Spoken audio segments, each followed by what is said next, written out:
हाँ जी, good morning student. This is the new topic random variable for CSC class. तो आज हम इस रैंडम वेरिएबल, ये प्रोबेबिलिटी का ही टॉपिक है, इसके बारे में हम बात करेंगे। तो रैंडम वेरिएबल क्या है? Random variable is a real valued function होएगा defined a sample space S of an experiment. जब भी हम कोई एक्सपेरिमेंट करेंगे देन उसके बाद हमारे पास रियल वैल्यू कोई फंक्शन आएगा जिसको हम कहते हैं रैंडम वेरिएबल। फॉर एग्जांपल, अगर हम एक कॉइन को टॉस करते हैं तो उसके सैम्पल स्पेसेस हमें पता है कि या तो वो हेड आएगा या तो टेल आएगा। हम ये मानकर चलते हैं कि जब हम एक्सपेरिमेंट करेंगे तो उसके बाद हमारे पास आने वाली जो संभावना है वो प्रोबेबिलिटी जो है वो हेड होनी चाहिए। तो इसके लिए हम एक्स जो है रैंडम एक्सपेरिमेंट मानते हैं कि ज़ीरो तब होएगा जब हमारे पास हेड होएगा ही नहीं।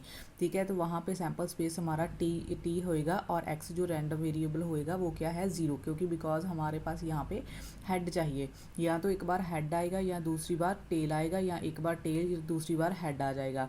देन एक्स इक्वल टू 1 जो है रैंडम वेरिएबल वो क्या है? यहाँ पे सैम्पल स्पेस क्या आएगा? हमारे पास हेड आने की संभावना है। तो इसको आप एक एज इट इज़ एक पर्टिकुलर टेबल में रिप्रेजेंट करोगे। Then toss of two coins, इसके लिए दूसरी एग्जांपल ले रही हूँ कि अगर आपने सैम्पल स्पेसेस टू कॉइन्स को टॉस किया है देन आपके पास सैम्पल स्पेसेस आ सकती है हेड हेड, टेल हेड, या तो एक बार टेल आएगा दूसरी बार हेड आएगा, एक बार हेड और अनदर टाइम टेल आ जाएगा, देन दोनों टाइम टेल भी आ सकता है। तो एक्स ये रैंडम वेरिएबल है कि हम मानकर चलते हैं कि हमारे पास आने वाला जो प्रोबेबिलिटी है वो टेल होना चाहिए। इसके लिए हम एक्स इक्वल टू ज़ीरो कब होएगा? जब हमारे पास दोनों टेल होएंगे ही नहीं। ठीक है, दोनों हेड हेड होएंगे तब हमारी जो प्रोबेबिलिटी होगी रैंडम वेरिएबल की वो क्या है? X equal to zero. Then X equal to 1 कब होएगा? जब हमारे पास एक टाइम टेल आएगा। तो वो कितने हैं? वो हमारे पास दो आ जाएंगे sample spaces. Then X equal to 2 का क्या मतलब है? कि जब दोनों टाइम टेल ही आएगा एक्सपेरिमेंट पे। ठीक है, देन अनदर एग्जाम्पल लेते हैं, throw a pair of die. जब हम एक डाई को फेंकते हैं तो हमें पता है कि सैम्पल स्पेसेस उतनी उसकी कितनी आ जाएगी? 30 आ जाएगी, 36 आ जाएंगे। ठीक है, दोनों दो थ्रो अ पेयर ऑफ, एक डाई के पेयर को थ्रो किया गया है तो हो सकता है कि उस पर पहली डाई पे 1, फिर दूसरी पे भी 1, या 1 2 1 3 1 4 1 5 1 6 आ जाए। तो इसी तरीके से ये सारे का सारा टेबल बनेगा। देन आपके पास जो आपके पास आउटकम्स आएंगे वो आएंगे 36। ठीक है, देन उसने रैंडम वेरिएबल में कहा है कि डिफरेंस बिटवीन टू नंबर, उनका जो डिफरेंसेस होना चाहिए वो 2 नंबर का होना चाहिए। तो डिफरेंस ज़ीरो भी हो सकता है। ठीक है, तो उसके लिए क्या है कि हम एक एक्स इक्वल टू ज़ीरो, जब हम मानकर चलते हैं कि जब उनका दोनों का डिफरेंसेस ज़ीरो होएगा। ज़ीरो डिफरेंस कब होएगा? जब 1 - 1 दोनों डाई पे सेम नंबर होएंगे, देन हमारे पास जो उसका डिफरेंसेस आएगा ज़ीरो ज़ीरो आएगा। ठीक है, तो हम उसके सैम्पल स्पेसेस को एज इट इज़ लिखेंगे। उसके बाद है कि एक्स इक्वल टू 1, जब उनका डिफरेंसेस 1 होएगा तो 2 - 1 1 - 2 हो सकता है। ठीक है, 3 4 हो सकते हैं, 5 6 हो सकते हैं। तो ये सारे के सारे ये सैम्पल स्पेसेस आ जाएंगे। ठीक है, एक्स इक्वल टू 2 डिफरेंसेस होएगा तो हम 2 वाले डिफरेंसेस को एज इट इज़ हम कर सकते हैं। ठीक है, तो रैंडम वेरिएबल जो होता है वो 2 टाइप का होता है। First is a discrete random variable और देन कंटिन्यूस रैंडम वेरिएबल।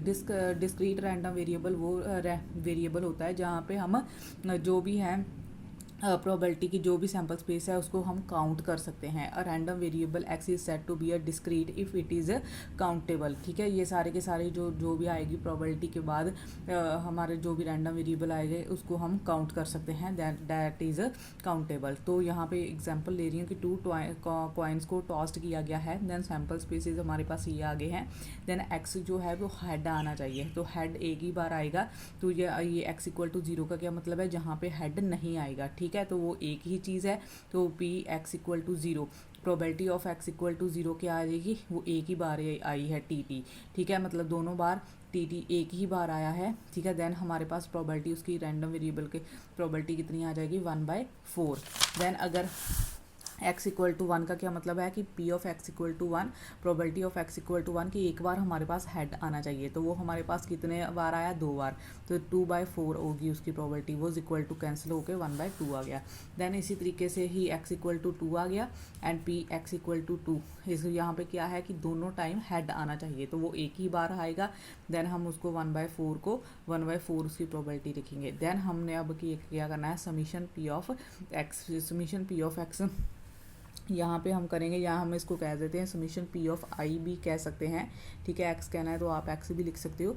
तो ये सारे के सारे जो रैंडम वेरिएबल जो ये एक्सपेरिमेंट करने के बाद जो है आया है 1/4 2/4 प्लस 1/4, इसको हम ऐड अप कर देंगे। ऐड अप करने के बाद ये जो आएगा हमारे पास 1 आएगा। Probability always lie between 0 less than P of X less than 1। Probability always 0 less than equal to less than और 0 और 1 के बीच में लाई करती है, ठीक है। देन इसके बाद ही है इसका जो डेफिनेशन है कि ये जो P of probability of x जो भी आएंगे हमारे पास, जो भी सैम्पल स्पेसिस आएंगे वो ग्रेटर देन इक्वल टू 0 आएंगे।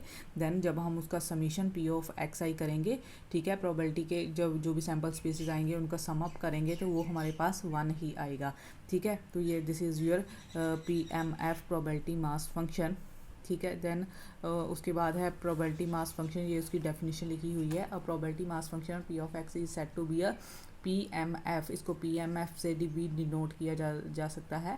और and PDF if P of X I equal to 1 summation of P of X Y. Summation of P of X I क्या है कि जब हम प्रोबेबिलिटी ऑफ रैंडम वेरिएबल को ऐड अप करते हैं देन उसका सम कर देते हैं, वो इक्वल टू हमारे पास 1 के आना चाहिए, ठीक है।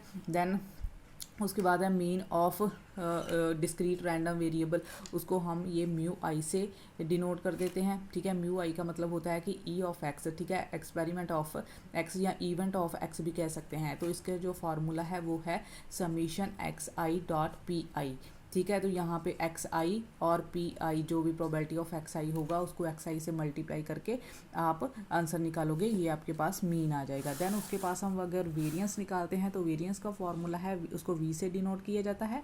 Then summation E of event of X square minus event of X का होल स्क्वायर। तो यहाँ पे उसके जो पीछे वाले मीन का फार्मूला है और सिंपल फार्मूला है उसको हम एज इट इज़ फार्मूले में कन्वर्ट कर देते हैं। देन उसके बाद लास्ट फोर्थ है स्टैंडर्ड डेविएशन, उसको हम सिग्मा से डिनोट करते हैं, ठीक है। तो sigma is equal to random variable of root of variance. तो ये standard deviation equal to root of variance के इक्वल आता है, मतलब जो भी ये किया है उसका अगर आप रूट कर दोगे तो वो स्टैंडर्ड डेविएशन आ जाएगा, ठीक है।